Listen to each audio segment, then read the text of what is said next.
Olha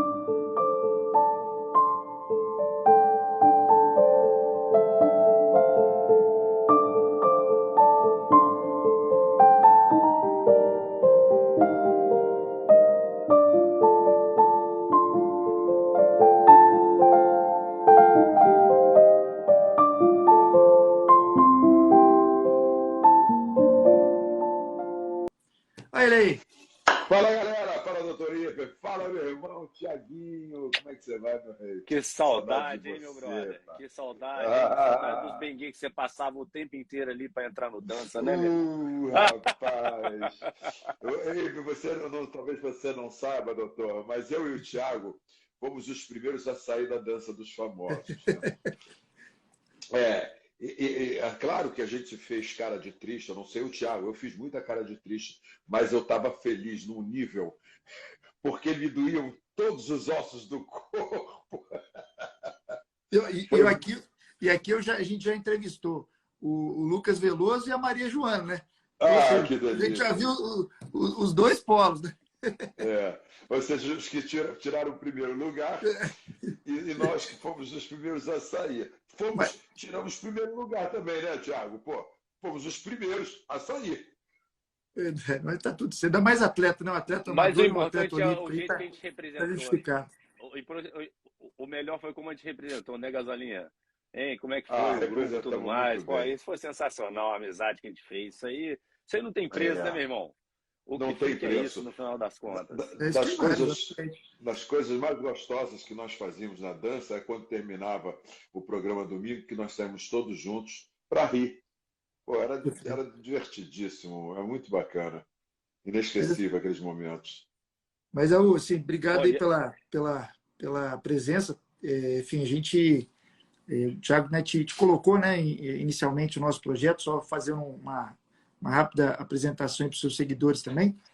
Certo. Nosso projeto começou, na verdade, quando terminou o Setembro Amarelo no ano passado, que é o mês de Uhum. prevenção ao combate ao suicídio, né? Enfim, a gente teve ontem, inclusive, uma live com o nosso presidente da nossa Associação Brasileira de Psiquiatria, o doutor Antônio Geraldo, que é o Certo. coordenador nacional, né, da campanha do Setembro Amarelo.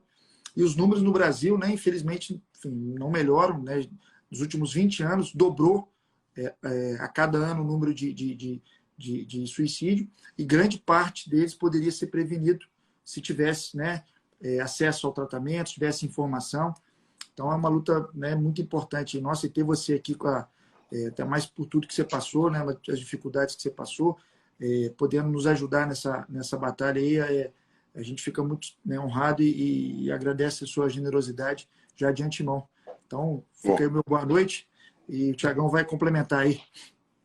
não, eu também quero não, com agradecer certeza. demais o convite de vocês dois aí para estar aqui. Se eu podendo contribuir, pô, de coração aberto. Eu não sei se eu tenho tanto conhecimento nessa área, mas eu estou aqui para aprender e dividir também, claro.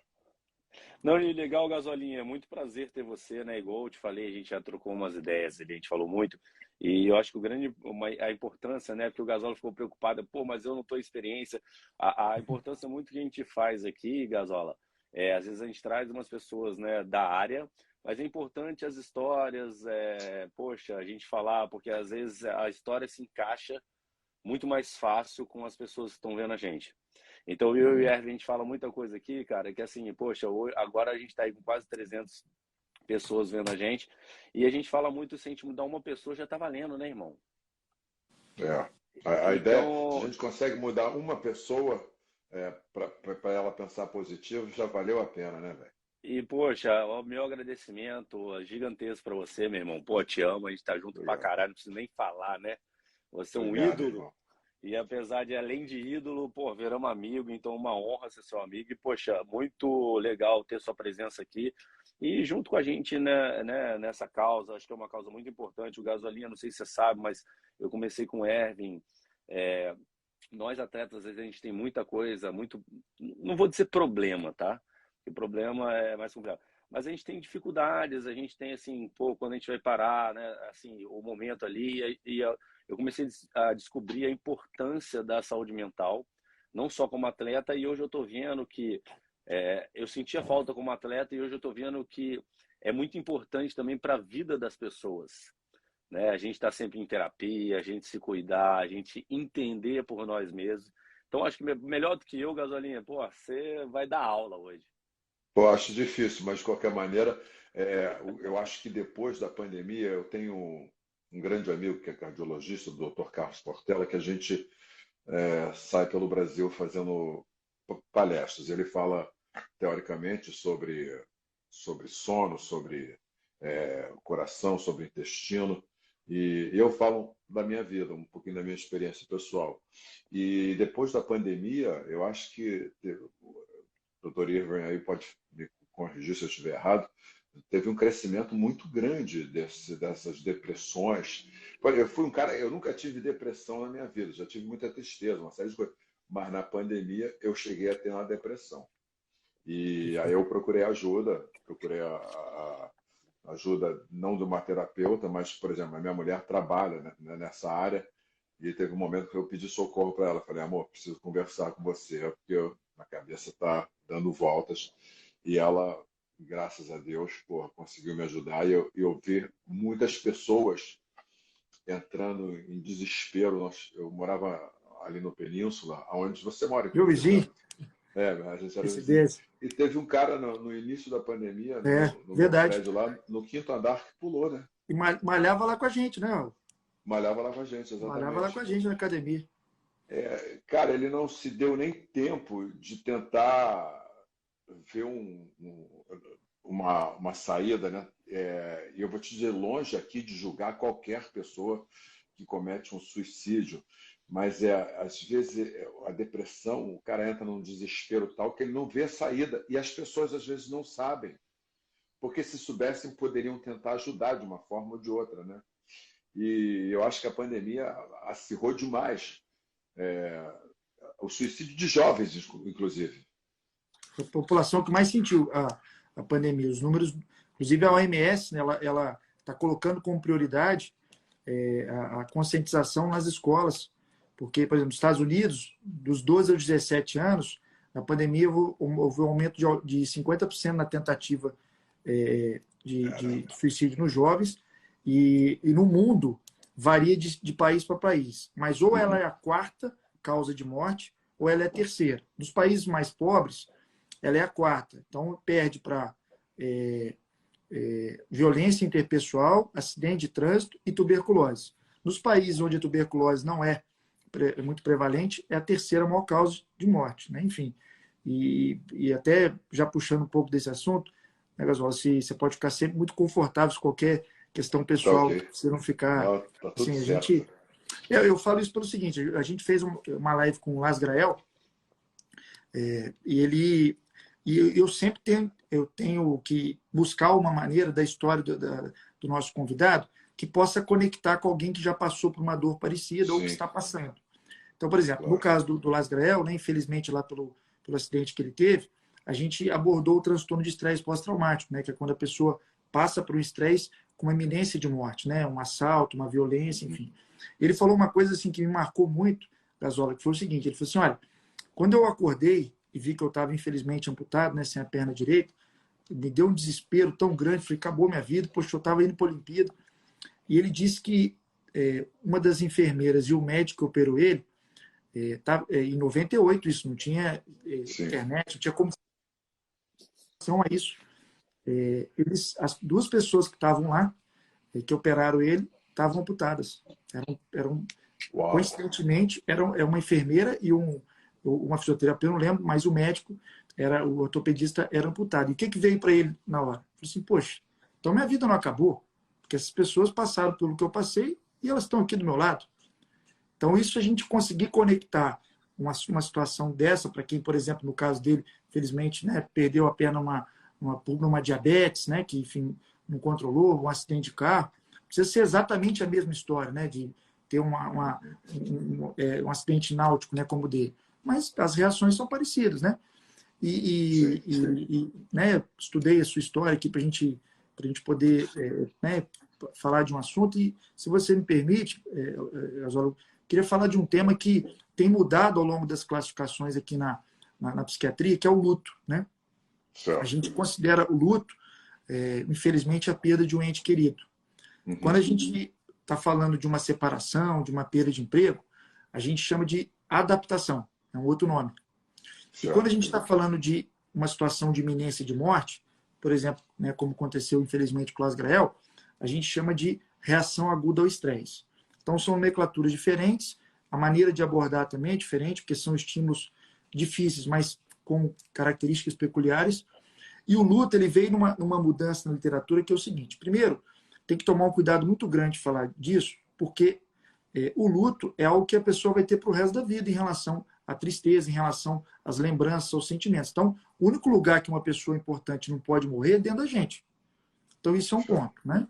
Então, não existe assim, vou te dar um antidepressivo para você esquecer. Isso não existe. Né? Até um crime falar uma coisa dessa. Você vai aprender a conviver ao longo do tempo com essa perda. Isso é uma situação inerente de todo ser humano. Não tem como não passar por isso, né? Então, o luto, na classificação antiga, no DSM-4, que é o código onde os melhores especialistas se juntam para montar, através de pesquisas, o que se repete na maioria da população, o luto ele era um critério de exclusão no DSM-4. Como assim?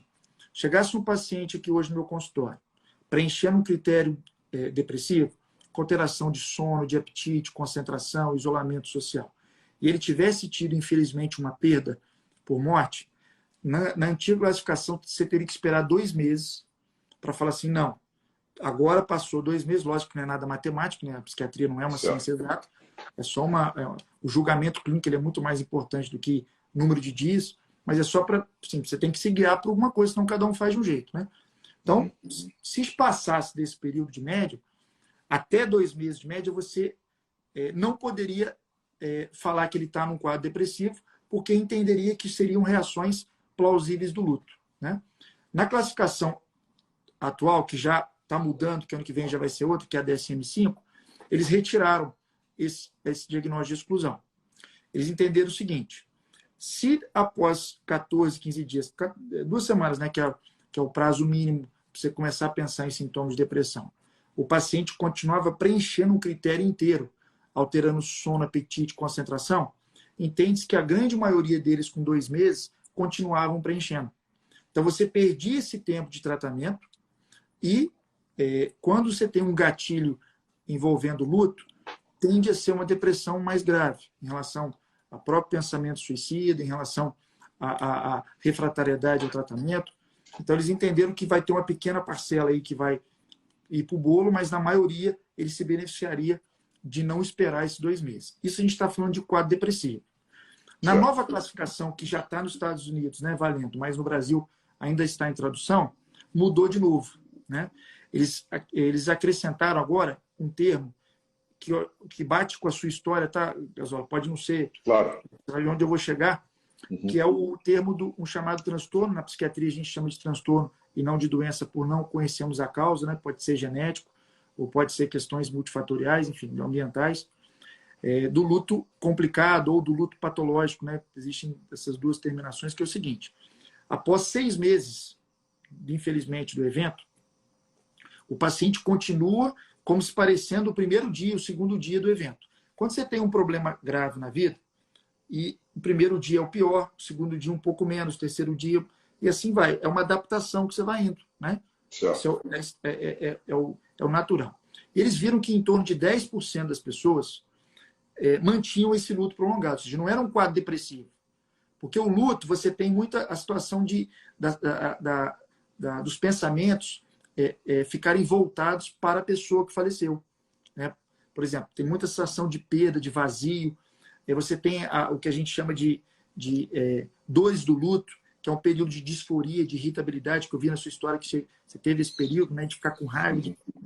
E isso oscila, porque às vezes você tem uma lembrança positiva, vem uma saudade, uma data que você consegue ter um dia prazeroso pelas lembranças. Na depressão, não. Depressão, você não tem uma temática como essa de ficar ruminando a questão do luto e as variáveis dela. Geralmente é uma questão ligada a uma menos-valia, a uma situação de autocrítica, que não tem uma temática específica como a do luto. É a primeira diferença. E não oscila, né? No luto prolongado você oscila dias um pouco melhores, porque você lembrou de uma coisa legal, uma revivência boa. Na depressão, não. Ela é sempre com humor depressivo persistente.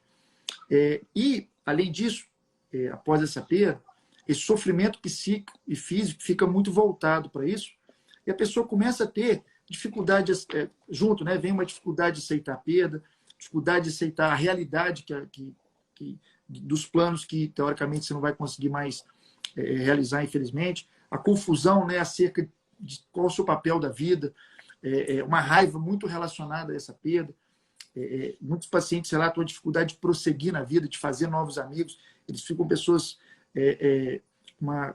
difícil de voltar a confiar, né, porque perde um pouco essa confiança na vida.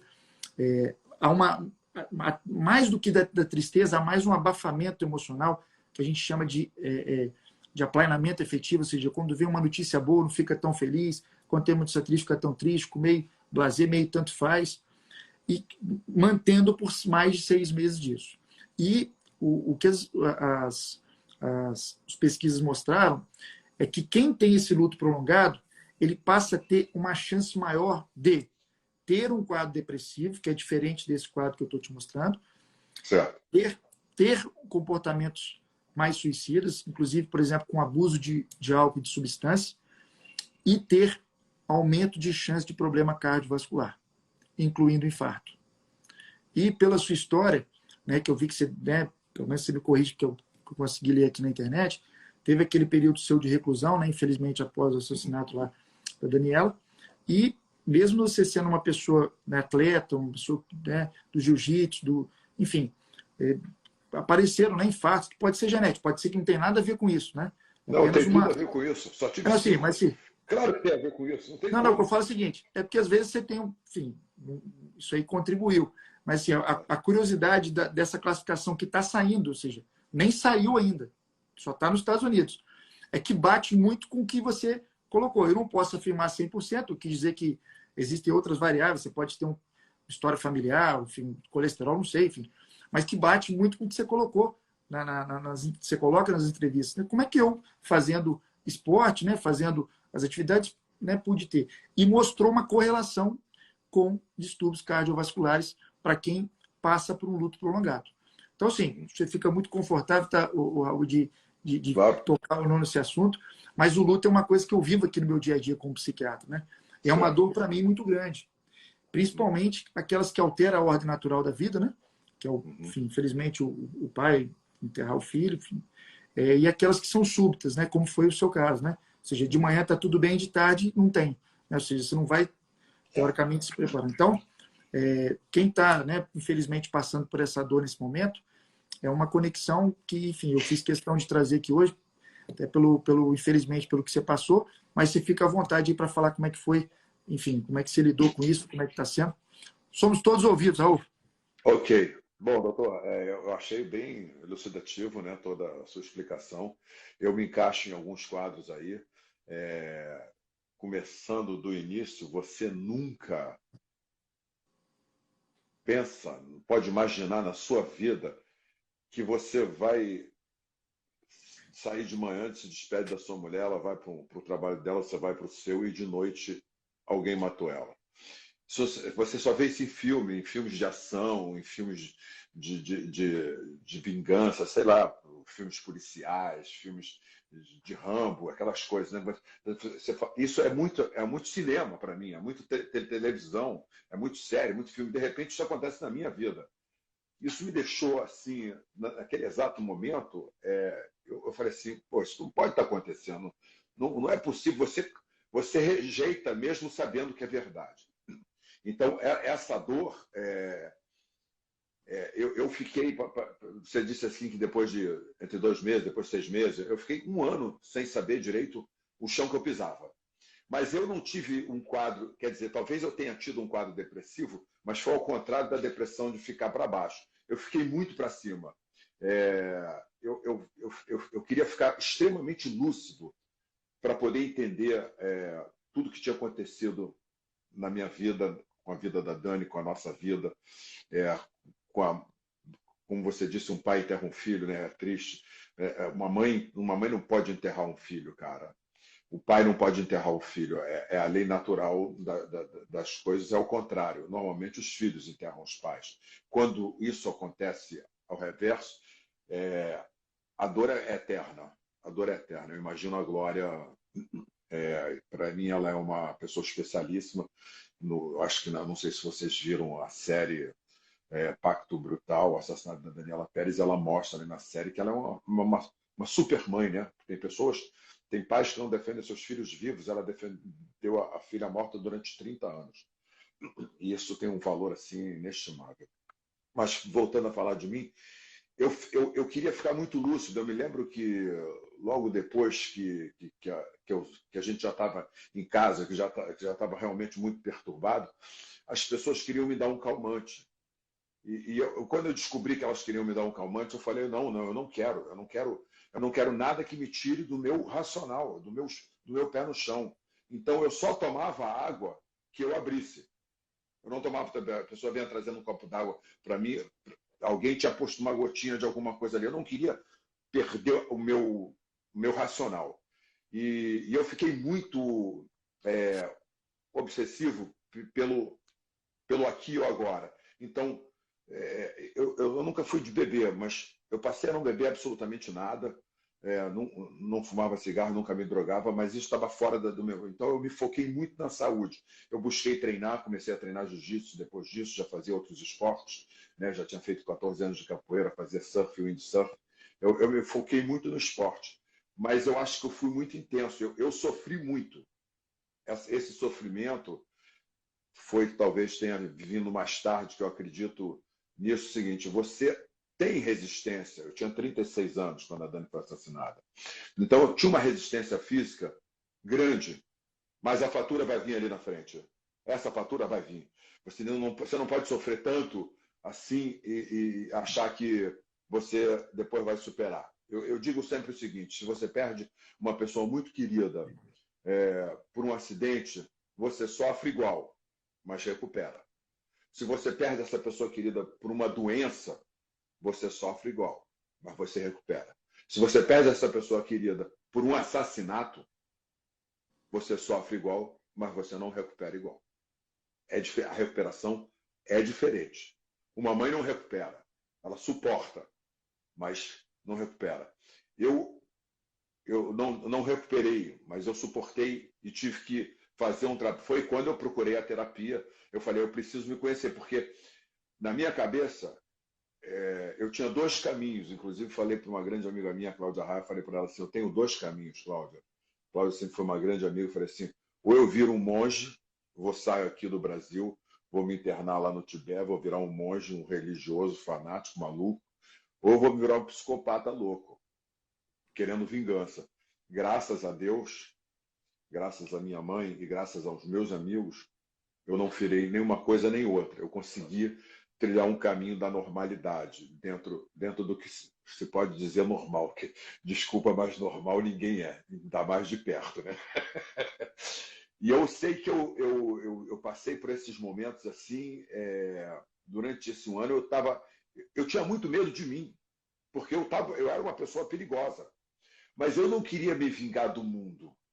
Isso foi uma coisa muito boa. Eu entendi que o mundo não tinha culpa disso. Eu não queria, eu não tive nunca a intenção de desforrar a minha dor nas pessoas que passavam ao meu lado. Nunca tive isso. Mas eu foquei muito essa dor em cima de quem merecia. Mas também tive que fazer um trabalho terapêutico para entender que eu não posso me tornar igual às pessoas que fizeram o que fizeram para mim. Então, eu tenho que ser um ser superior. E para ser um ser superior, eu tive que começar a entender quem eu era. E a terapia sempre me ajudou a saber quem eu era, como é que eu deveria me comportar, por que eu faço isso ou por que eu não faço isso, por que eu faço aquilo, por que eu não faço aquilo. Porque a primeira pergunta que eu fiz para o terapeuta, quando eu fui fazer, foi assim, vem cá, irmão, quero saber o seguinte, por que eu não posso matar? Eu quero saber, por que eu não posso matar? Aí o cara me explicou, porque você não come pedra. Você sabe que você não pode comer pedra. A lógica que ele usou foi essa. Claro que depois a gente foi desenvolvendo e eu comecei a entender que era exatamente isso.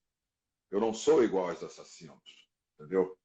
Agora, eu também não tenho a capacidade de Cristo para perdoar quem nunca se arrependeu de absolutamente nada. Então, eu tive que conviver com isso e convivo com isso e vou conviver com isso até o fim dos meus dias.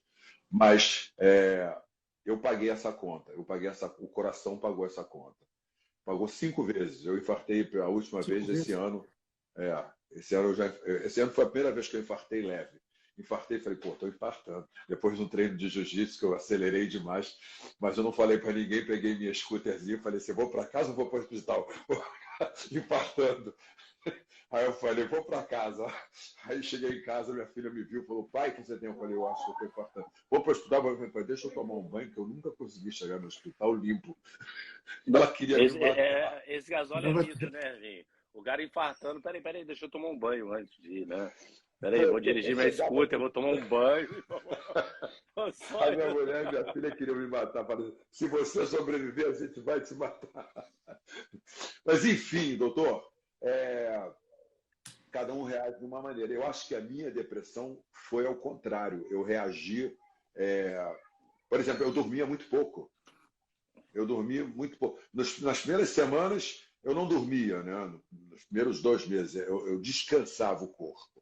Depois, nos outros 10 meses, eu dormia 4, 5 horas e acordava como se eu tivesse dormido 8 horas profundamente, com uma disposição.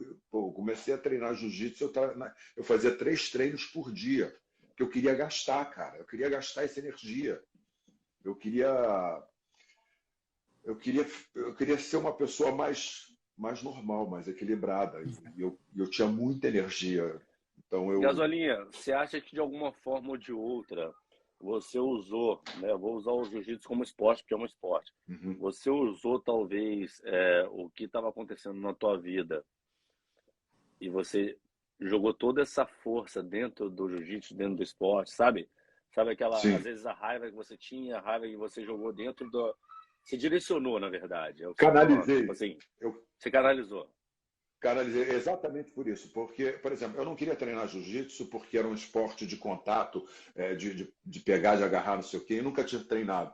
Mas os meus amigos eram todos faixas pretas. E um dia o cara me levou para o Celso Cavalini, me levou para treinar. E eu fiquei muito curioso com aquele esporte. A gente treinou de 9 da manhã ao meio-dia. Eu fiquei muito curioso e eu canalizei toda a minha energia para o jiu-jitsu, mas eu não canalizei a raiva, eu canalizei a energia, porque não sei se todo mundo já ouviu falar, a família do jiu-jitsu, a família do jiu-jitsu. Eu não sei se existe a família da natação, não sei se existe a família do vôlei, não sei mas no jiu-jitsu existe a família do jiu-jitsu, porque dentro de uma academia, rapidamente, todas aquelas pessoas se tornam companheiros e parceiros, mesmo que seja um esporte de combate, de uma arte marcial. Um pode ser melhor do que o outro, você quer ser melhor do que aquele rapaz que te finalizou, mas você não é inimigo dele. Ao contrário, ele vai te ensinar qual foi o seu erro. E ali tem uma canalização espetacular. E aquilo me encantou. Me encantou tanto que eu nunca mais parei de treinar jiu-jitsu. Eu treino jiu-jitsu até hoje. Inclusive, ontem dei um treino, estou todo quebrado aqui hoje, mas feliz, porque eu uso o jiu-jitsu como uma terapia. Porque quando eu chego lá, eu não penso em mais absolutamente nada. Eu penso só no treino, nas posições, no que eu estou aprendendo, no que eu posso ensinar, as trocas que eu posso ter, na resenha que eu tenho que ter. Porque ali no tatame não tem classe social, É não todo tem mundo rico, igual. não tem pobre. Tá todo mundo de kimono, tá no tatame, cara. Se o cara é rico, você não sabe. Se o cara é pobre, você também não sabe. Não importa, todo mundo fala a mesma língua, que é a troca de posições. E Gasola, obrigado aí né, pelo relato pessoal. Uma coisa que eu escuto aqui muito no consultório, né, como médico, né, como psiquiatra, principalmente no início, quando a raiva ainda está muito, enfim, grande, assim, às vezes eu também pego casos aqui de assassinato, enfim, de acidente também de carro, né, enfim, que são muito agudas, né, muito rápidas, né, de manhã está tudo bem, de tarde não. Eu escuto muito os pacientes falarem assim, doutor, mas olha só, como é que eu posso ir numa festa, né, depois que aconteceu uma situação dessa, né, com um cônjuge ou com um filho, e me sentir, vamos dizer assim, com a coragem, né, dos termos de experimentar a felicidade, sendo que eu tenho uma dor tão grande como essa.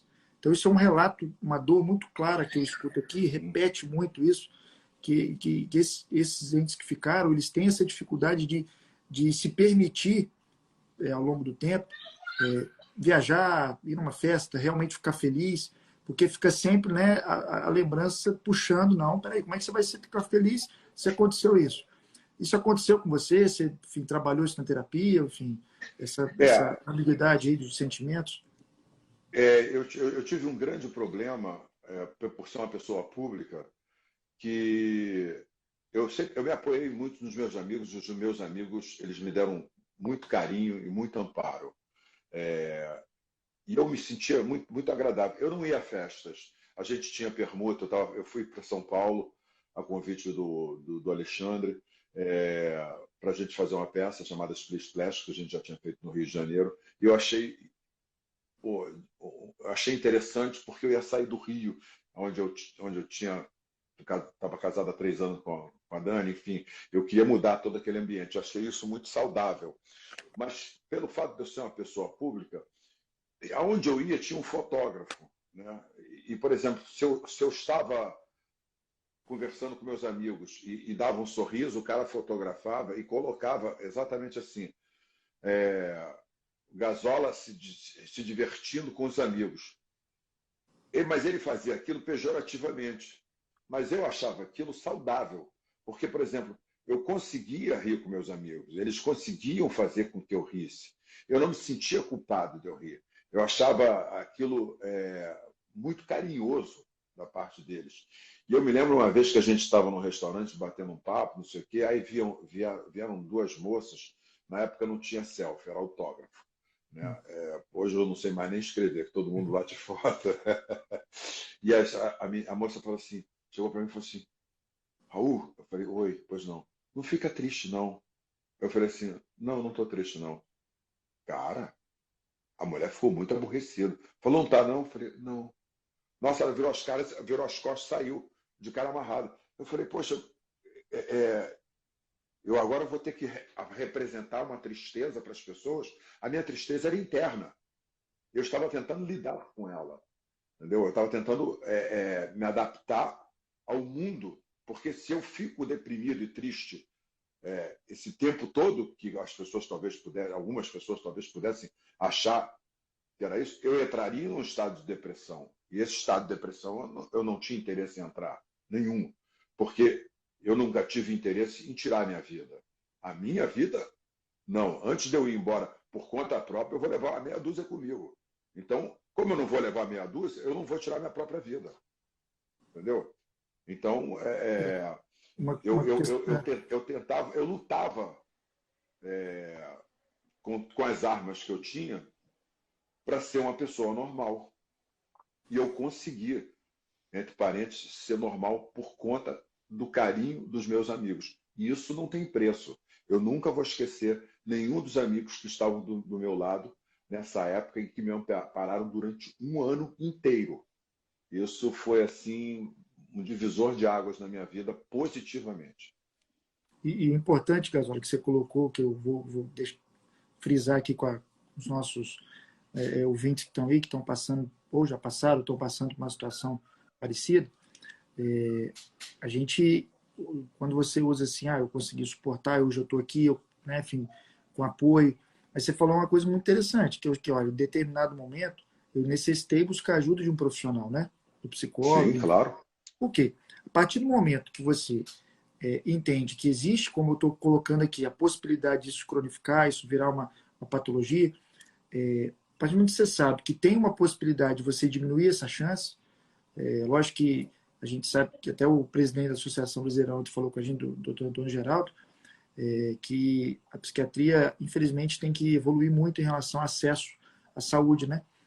Muitas cidades não tem nenhum psiquiatra, né?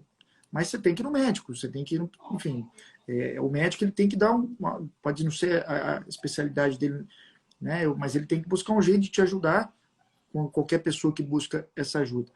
E no luto aqui é comum as pessoas não irem buscar essa ajuda, porque pensa como é que fica ambíguo. Poxa, eu vou lá buscar ajuda, para tentar melhorar de um sofrimento que eu não tenho como sair? Como é que eu vou abandonar a minha esposa, meu esposo, querer melhorar para parar de pensar nisso? Então, isso também é uma coisa muito ambígua que dão nas pessoas. Pode dar ou não, né? Mas, assim, estou trazendo... Mas, ó, na verdade, doutor, desculpa lhe interromper, Claro. por exemplo, eu não me sentia traindo a Dani por não estar sofrendo. Muito pelo contrário, eu tinha certeza que ela gostaria que eu conseguisse me reerguer e seguir com a minha vida. Porque quando você perde uma pessoa assassinada, ele não assassina só aquela pessoa. Ele assassina todas as pessoas. Ele assassinou uma mãe, assassinou um pai, assassinou um marido e assassinou vários amigos, né? Ele destruiu várias famílias. Eles destruíram várias famílias. Não foi apenas aquela pessoa. Não. Ele destruiu várias famílias. E com certeza, eu acho que a minha esposa gostaria que eu conseguisse seguir em frente, porque o que adianta eu ficar me culpando por estar sendo feliz ou achando que eu tenho que sofrer? E isso a terapia me ajudou por 100% para entender que uma coisa é uma coisa, outra coisa é outra coisa, que eu tenho todo o direito de ser feliz e fazer as pessoas que me cercam, porque, por exemplo, se eu entro em depressão e cometo o suicídio, eu estava mais uma vez destruindo a minha mãe, destruindo os meus amigos, destruindo a mãe da Dani, sabe?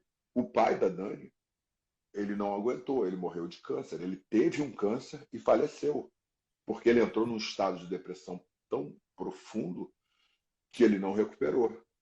E Talvez você... ele não, E talvez ele não você tenha falando... tido um terapeuta, né? E Gazola, olha a importância do que você acabou de falar aqui. Eu comecei, né, dando o exemplo do Las Grael, com essa conexão que ele fez quando as pessoas estavam, né, infelizmente, amputadas, trabalhando.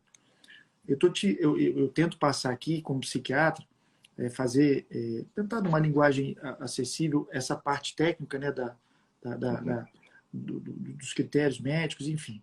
E tento também passar a minha experiência, né? São 14 anos aí que eu trabalho como psiquiatra, então, infelizmente, é algo que eu passo aqui no meu dia a dia, né? Ou felizmente, né, que assim, posso fazer o possível aqui para ajudar dentro da minha capacidade. Então, quando você relata que é uma pessoa, né, admirada, uma pessoa de força, de garra, olha, eu entendo que na hora que aconteceu isso, eu não poderia decepcionar a Dani, ou achar que eu estou traindo ela, ou achar que de tentar melhorar para buscar um sentido, ou seja, ela nunca vai morrer dentro de você, ela vai estar sempre com você, nos seus Certo. pensamentos, nas suas orações. Mas isso não é que não é o comum, mas isso acontece muito o contrário. Eu estou te falando como médico, né? Acontece o contrário. Muitas vezes a pessoa que vem aqui, ela vem, a mãe, por exemplo, infelizmente perdeu o filho no acidente, ela vem quase, muitas vezes, trazida, não vou falar força, mas obrigada pelo um parente, por um amigo, com essa revolta, né? E com essa questão de achar que se ela vai buscar ajuda para melhorar de uma coisa que ela entende que é a pior dor do mundo, que ela está indo contrária a esse sentimento. Então, gera essa ambiguidade. E é o papel do psiquiatra e do psicólogo justamente mostrar o que você conseguiu fazer, né?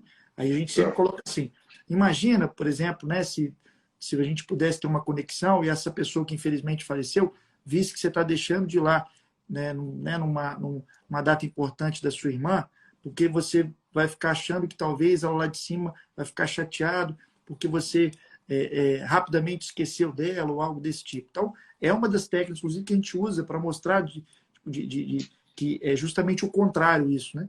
Mas na teoria parece simples, né? Mas aqui eu pego a prática, eu pego o dia a dia. Então, escutar você, que é uma pessoa que a gente tem como referência, né? Uma pessoa de força, de garra, mostrando que você conseguiu ir para esse lado de buscar ajuda para realmente suportar isso, entendendo que ela, né, se tivesse uma conexão, ela ficaria feliz de você estar conseguindo reagir, melhorar. É uma conexão da dor que eu vejo no meu dia a dia. Poxa, olha só. Poxa, então... Existe também, doutor, mais uma vez lhe cortando, um Nada. preconceito masculino de procurar um terapeuta. Eu acho que esse preconceito é muito grande, porque mesmo você tendo a informação de que terapia não é para quem está desequilibrado, que está maluco, que está isso, não. A terapia é para você se encontrar e sair daquele caminho que você não está vendo sair. Mas o homem, o hétero, ele tem muito preconceito. Então eu estava falando para o Thiago. Mas você não acha que seria, talvez, não só um homem ou uma mulher, e eu acho que você tocou no assunto que até queria tocar antes, mas eu já vou aproveitar, já que a gente já está virando um pouquinho, não te interrompi. Mas quando você falou ali, tipo a parada da foto, do sorriso, talvez hoje, com rede social, pensando nas pessoas que pode ter acontecido alguma coisa nesse sentido, né? Hoje em dia, será que as pessoas também se travam? Porque a rede social, vou falar um pouco nossa, né? Você ainda, com todo respeito, né, Roseta? A gente você é um pouco mais experiente do que eu. Mas eu tô ali na rede, eu tô ali. Mais experiente do que eu. E às vezes, talvez a foto naquela época, para você, seja a rede social de hoje. Sim. Para várias pessoas. Então, talvez deve ter muita gente que sofra da mesma coisa. Talvez você tenha uma perda e às vezes você vai num lugar e a pessoa fala, porra, o cara perdeu, mas o cara tá ali, né? Mas o cara tá num restaurante, o cara tá com os amigos. E acho que é um pouco disso que você falou, né? Acho que acho que também hoje é um grande desafio para as pessoas, né? Acho que não só homem como mulher, mas acho que o lance do pedir ajuda é muito difícil. Porque uma coisa que eu e a Arvinha, a gente fala muito aqui, o pessoal que veio ontem, foi muito legal a entrevista que a gente teve com o presidente, porque assim, a entrevista não, o papo, porque ele deixou algumas coisas muito claras, foi um aprendizado muito grande para mim, sabe? Eu acho que é principalmente da maneira, às vezes, que a mídia lida com, por exemplo, com o Setembro Amarelo, que a mídia lida quando acontece um caso de suicídio, sabe? Não é uma coisa tipo, igual o próprio presidente ontem comentou, poxa, virou setembro, teve um repórter, não sei quem foi, não sei, não é nome, não é nada, mas, pô, vamos comemorar o Setembro Amarelo. Porra, não tem o que comemorar, cara. Não é comemoração. Seja, tem que passar informação, não é comemoração, é um mês de importância. Chegou o Setembro Amarelo, é um mês importante, é diferente. Então, é um mês de esclarecimento. De passar informação, das pessoas entenderem, de tipo, eu acho que esse paradigma que a gente vem falando, e você falou muito bem aí, eu acho que com toda a tua experiência, tua história, e é o que a gente espera que as pessoas se encaixem e busquem essa ajuda, eu acho que isso é muito diferencial, porque você deixou muito claro aí, Raulzito, no que você falou, pô, você poderia ter entrado numa puta depressão e ter sofrido um suicídio, cara, com tudo que aconteceu, entendeu? Então você, de uma forma ou de outra, você se encaixou de um outro lado, você buscou ajuda, você buscou talvez um outro parecer que talvez a sociedade espera que você tenha um outro, né? Talvez a sociedade inteira esperasse que o Raul ficasse guardado num quarto fechado por um ano. Sim, é verdade. Então, talvez é um grande existe uma expectativa do público com relação ao teu sofrimento, né? Não, justamente talvez esse isso. seja o grande desafio da pessoa, né? Dela entender de tipo... Porque hoje é muito difícil, né? Eu acho que muitas das pessoas, talvez a maioria, elas fazem as coisas muito esperando o que o outro vai achar. Né? Então você toma às vezes sua decisão, pô, mas eu vou fazer isso, o que será que vão pensar de mim? Se eu fizer isso, o que será que vão falar de mim? Então, assim, tem ficado, óbvio, tinha isso antigamente, mas hoje em dia a coisa tem ficado cada vez mais complicada. A coisa está muito acirrada com as redes sociais, né, Thiago? Você, se der um espirro ao contrário, em vez de dar para a direita, dar para a esquerda, todo mundo vai. O cara espirrou para a esquerda. O que ele quis dizer com isso? Então, hoje seria uma situação bem delicada. E o fato Raul, de mostrar essas histórias de superação, não que tenha sido fácil de forma alguma, mas mostrar, como você mesmo usou a palavra de suportar, mas seguir a vida. Para mim, como psiquiatra, talvez eu tenha uma visão um pouquinho diferente, porque eu vejo aqui o dia a dia do sofrimento, onde são vários tipos, né, como você citou. O meu não foi desse jeito, eu fiquei mais agitado, fiquei com mais insônia, enfim.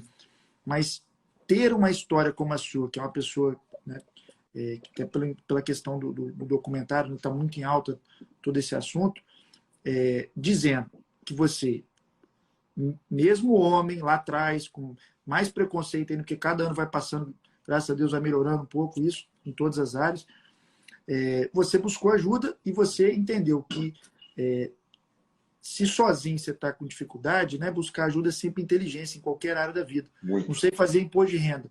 Eu contrato um contador para me ajudar, eu estou sendo fraco ou inteligente? Inteligente. Então, ou seja, eu estou tentando do meu jeito. Não deu, eu tenho que buscar essa ajuda.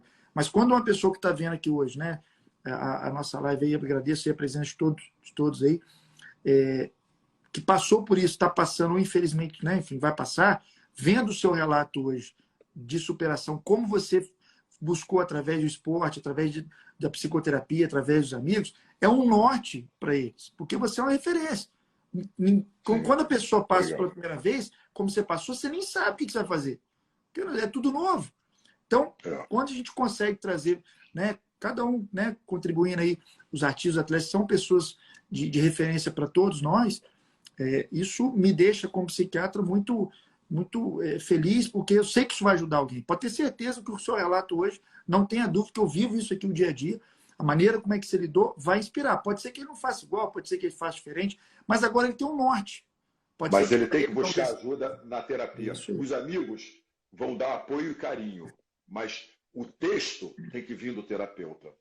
Porque vocês têm as ferramentas, vocês estudaram para ter as ferramentas para ajustar esse carro andando. Entendeu? Perfeito. Eu estava falando com o Thiago outro dia, acho que foi hoje mesmo, mais cedo, que há 2, 3 UFCs atrás, eu gosto muito de acompanhar o UFC, porque eu tenho alguns amigos que lutam profissionalmente, e teve um lutador, que eu acho que era sueco, enfim, e ele ganhou a luta e ele falou assim depois, você ganhou a luta, ele falou, posso falar? Ele falou, pode. Ele falou assim, pô, eu quero dedicar essa luta a um grande amigo meu, que no dia da pesagem, 2 horas antes, eu soube que ele tirou a própria vida, se suicidou.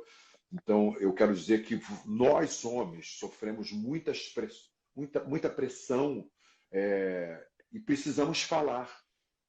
Busque ajuda. Fale com quem precisa. E é muito importante você buscar ajuda. Não é um sinal de fraqueza. Muito pelo contrário, é um sinal de inteligência, como o senhor disse, doutor. Sabe? Porque essa ajuda pode mudar todo o cenário futuro da sua vida. Futuro a partir daquele dia, inclusive. Não é do meio, uma semana para frente, 2 semanas. É a partir daquele dia que você vai ao terapeuta, que você coloca o teu problema e ele te ajuda a enxergar caminhos para você sair daquele buraco negro que você acha que nunca mais vai sair. Mas existe uma saída. Existe uma luz no final do túnel. E quem tem essas ferramentas são os psicólogos, os psiquiatras, os terapeutas. São vocês que estudaram. Eu tenho 2 filhas, uma se formou em psicologia e a mais nova está estudando também psicologia. Botar para trabalhar aqui com a gente. Não vai faltar serviço, não. Tá bom, e outra, eu via, trocando mensagem, né? Estamos aí, né? Finalizando. Toda vez fica com essa sensação, né, Thiago? Tinha que ter mais 2 horas aqui. O Instagram tem que abrir para mais tempo, porque dá 1 hora cai a live e a gente não consegue nem Dá 1 hora cai, Mas eu acho, e Gasol, uma coisa que a gente fala muito importante foi o que você falou, cara. Foi até uma coisa que aconteceu comigo e acho que é muito legal assim a gente dividir um pouco as nossas histórias. Igual o Ervin gosta muito de falar, a gente teve uma live muito legal com o Giba do vôlei. Sim. E onde eu e ele falamos que assim, que eu acho que hoje, igual você falou do homem, né? Tem um pouco dessa coisa, não, mas como é que eu vou demonstrar fraqueza? Como é que eu vou falar que eu estou precisando de uma coisa assim? E aí, acho que e o Erwin colocou uma coisa muito legal, porque eu e o Giba, a gente teve problemas dentro de atleta, dentro de carreira, onde a gente precisou tanto de terapia como psicólogo, porque eu acredito muito no trabalho em conjunto, porque cada um tem uma função. O psiquiatra, ele, igual o Erwin muito fala, ele é o médico, ele vai te ajudar tudo mais. Mas talvez o psicólogo e o terapeuta é o cara que vai te escutar o todo dia. Certo. Então acaba o trabalho em conjunto ele é muito importante, sabe? Essa conexão entre o psicólogo, seja psicólogo, terapeuta, que for, junto com o psiquiatra, porque cada um preenche um espaço, uma lacuna. Então isso é fundamental, cara. E a gente, foi o que o Erwin falou, que a gente às vezes as pessoas ficam um negócio de fraqueza, né? E aí eu acho que quando eu e o Giba a gente estava falando, o Erwin ele vem com um posicionamento muito legal naquele momento que ele falou assim, cara, tá vendo? Você tá falando com 2 medalhistas olímpicos, os caras já fizeram zilhões de coisas, você vai falar que os caras são fracos? Nunca. Não é. Entendeu? Se então, tivesse, não é fraqueza, é inteligência. Não, se tivesse o seguinte, ter um quadro depressivo, um transtorno de ansiedade, como o Giba e o Thiago colocaram, se fosse sinal de fraqueza e insucesso, medalhistas olímpicos, você é atleta, você sabe, a gente ganha um torneio aqui da Península, a gente já fica feliz, né? Imagina você ganhar do Phelps, né? Uma medalha em cima do Phelps olímpico, né? O Giba com 3 medalhas. Então, assim, são pessoas que, por exemplo, o Thiago fala uma coisa muito interessante, Imagina você ser o quarto maior ator do mundo, né? Raul Gazola. Imagina você ser o quarto maior psiquiatra do mundo. Onde você chega, você é reverenciado. O Thiago, Claro. quando ficou em quarto, antes de ganhar a medalha, a manchete era o quê, Thiago? Thiago decepciona, fica em quarto. Quarto e último é a mesma coisa. Meu Deus do céu. Que imprensa é essa, velho? Não dá, cara. E com o Giba também. Quando ele ganhou a com o medalha Giba de ouro em 2004, depois ele ganhou 2 de prata. Giba decepciona e não leva o ouro para o Brasil. Ele é o segundo Porque melhor do mundo. E tem esse outro lado, né, Gazola? Que o duro, às vezes, do esporte. O nosso duro do nosso país, eu tenho que encerrar porque a live já vai. Tiagão, Cai temos já 2 já. minutos, pessoal. A live cai. É. Mas, assim, uma coisa que ele fala é o seguinte, cara, assim, imagina o esporte olímpico é uma coisa, o futebol é outra. Então, quando o vôlei perde uma final, cara, numa Olimpíada, qualquer pessoa ali, cara, te ganhou medalha de prata olímpica. Às Sim. vezes sai na empresa assim, vôlei decepciona e perde, fica com a prata. É porque não são esses filhos da Rússia que estão jogando. Mas o que, então, assim, o que ele quis dizer, Gasola, é o seguinte, né? Na hora eu falei assim, então você que está vendo a live aqui com a gente, se você se identificou com sintomas, igual eu fiz aqui com o luto, né? Lógico que isso aqui é um sinal de rastreio, você tem que ir no médico para confirmar, é só para você saber que existe e ele vai confirmar ou descartar. Mas agora que você sabe que existe, né? A gente só tem dúvida na vida se tiver conhecimento, né? Senão a gente só aceita o que falam para a gente. Então, quando a gente tem conhecimento, a gente começa a poder questionar. Se você nem sabe como é que é o diagnóstico, como é que você vai buscar essa ajuda? Então, isso é um trabalho, né, que a gente tenta aqui ajudar. E eu coloquei, ó, você que está vendo a live lá do interior do Pará, pensando que se você buscar ajuda com psiquiatra, psicólogo, você fraquejou, você não teve sucesso, cai por terra o seu argumento, porque a gente está com 2 medalhistas olímpicos, são as pessoas que mais enfrentam pressão, né? Tá aí um exemplo. Se eu fosse o quarto maior psiquiatra do mundo, seria reverenciado. Ele, como quarto melhor nadador do mundo, foi criticado. Então, a pressão ela é diferente. Né? Você está exposto à mídia, igual os exemplos que você deu por estar exposto à mídia. Então, quem está na mídia, quem está, vai ter mais dificuldade do que a média da população. E eles estão dizendo que buscaram ajuda. Então, cai por terra, que tem a ver com insucesso, fraqueza. São medalhistas olímpicos, lidam com a pressão mais do que a média das pessoas. Então, esse foi o recado. Olha, Thiago, para mim, é um ídolo, cara. Pois é. Quando eu vi que eu estava na Dança dos Famosos com o Thiago, eu falei, caraca, não estou acreditando que eu estou com esse maluco aqui na minha frente, bicho. Gasolão. Obrigado, eu fico feliz, Gasolinho, eu fico feliz que Gasolinho virou um brother pra caramba, isso aí virou irmão, porra, a gente... Gasola, isso que eu falo, o Instagram às vezes acontece isso, né? A gente tá num papo tão bom aqui, podia evoluir, mas senão se cair a live eu não consigo gravar. Gasola, eu vou despedir aqui, vou deixar você dar você e o Thiago dar o boa noite final. Obrigado de coração, sei que tocar num assunto desse é delicado, é difícil, então você abriu seu coração pra gente. Isso pode ter certeza que você ajudou muitas pessoas. Hoje mesmo atendi um caso parecido, então pedi até para olhar a live e poder ver como você lidou, servir de inspiração. Não quer dizer que a pessoa vai copiar, que pode ser que para ela seja de uma outra maneira, mas isso de buscar o profissional, o psiquiatra, o psicólogo é fundamental, igual você busca cardiologista, igual qualquer outro profissional. Então, ter esse seu relato, pode ter certeza, Gasol, que conectou com bastante gente e de coração aí agradeço a sua generosidade. Fica o meu boa noite aí, meu obrigado aí pela audiência. E a gente vai se falar, vou ver se eu te trago de volta aqui para o Península, aqui, para a gente ficar junto aí. Tiagão, despede do Gasola aí, deixa o Gasolão dar o deixa ele falar. Então vai, Gasolão. Manda uma boa noite aí, que falta um minuto. Bom, eu só tenho a agradecer a vocês dois, que foi sensacional, eu não tinha ideia do que seria, mas como diz o Thiago, se eu puder ter ajudado pelo menos uma única pessoa, eu já acho sensacional. Eu não sei se eu tenho 2057, 2058, tenho 2 minutos, vou falar 30 segundos. Tinha uma amiga minha que casou com o Annie Schotter, que é um dos maiores saxofonistas do mundo, e que ele tinha perdido a mulher num acidente de avião e ele não se desfazia de um quarto que era um mausoléu e nem se tirava aliança. Aí ela chegou para mim e falou assim, Raul, você que é viúvo também, passou por essa experiência, fala com ele, para ele... Aí eu falei assim, eu vou falar com ele. Eu fui lá falar com ele e falei assim, irmão, só tira aliança quando você achar que deve tirar. Só desfaz desse quarto quando você achar. Quando seu coração falar que sim. O resto não interessa. 24 horas ele desfez o quarto e tirou a aliança. Eu não falei para ele fazer isso. Só falei para ele acompanhar o coração dele. E ele acompanhou, cara. Só isso. Gente, amo vocês. Foi muito prazer, Thiago.